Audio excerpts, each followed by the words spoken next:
সামাজিক তৎকালীন সেই আওয়ামী লীগের দুর্বৃত্ত সেই শহীদ শিকদার গ্রুপ এবং আওয়ামী লীগের দুর্বৃত্ত মালিক ছিলেন চেয়ারম্যান গ্রুপ।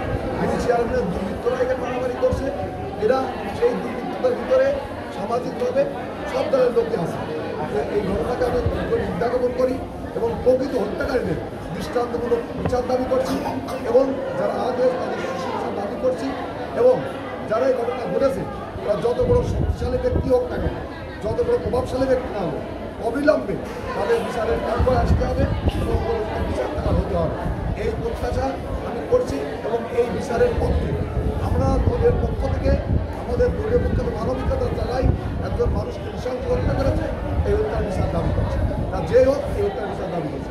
তবে কোনো মিডিয়ায় জানা এই বিষয়টাকে তার মিডিয়া প্রকাশ দেওয়ার জন্য রাজনৈতিক হানাহানি রাজনৈতিক গ্রুপে অবস্থান করে এটা আপনাদের আমি জেলার সভাপতি হয়ে দলীয় কণ্ঠে বলছি এটা কোনো রাজনৈতিক হানাহানি রাজনৈতিক গণ্ডগোল নয় এবং রাজনৈতিক প্রভাবশালী কোনো ব্যক্তি এখানে জড়িত নয় এবং এটা সীমান্ত এলাকা দিঘির পাড় কুষ্টিয়া এবং মাগুরা এবং ঝিনাইদহ শেষ সীমান্ত যেখানে মারা হয়েছে 10 হাত ওই পাশে আছে মাগুরা সীমান্ত এবং 2 ইউনিয়নে এবং 2 থানা মাগুরা থানা এবং ঝিনাইদহ থানা 2 থানা সীমান্ত নিয়ে 4 ইউনিয়ন নিয়ে ওদের সামাজিক দল আছে, 2 গ্রুপের সামাজিক দল আছে, তাদেরই বই প্রকাশ করেছে।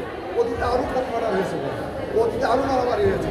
এটা কোনো রাজনৈতিক বক্তৃতা বা রাজনৈতিক বক্তৃতা নাও, রাজনীতি হেনানো না, রাজনৈতিক কোনো বিষয় না, এখানে আবদ্ধ কোনো গুরুত্ব নেই।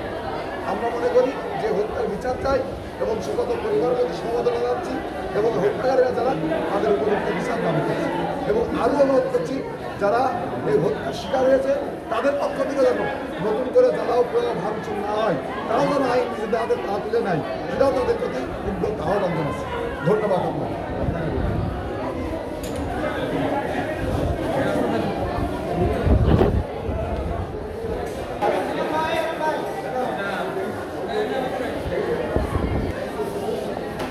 রোগীদের স্বজনদের হাহাকার আপনারা দেখতে পাচ্ছেন ঝিনাইদহ সদর 65 ইউনিয়নে টিকেরি পাড়া গ্রামে এই 2 গ্রুপের সংঘর্ষে 1 জন নিহত এবং 8 জন আহত।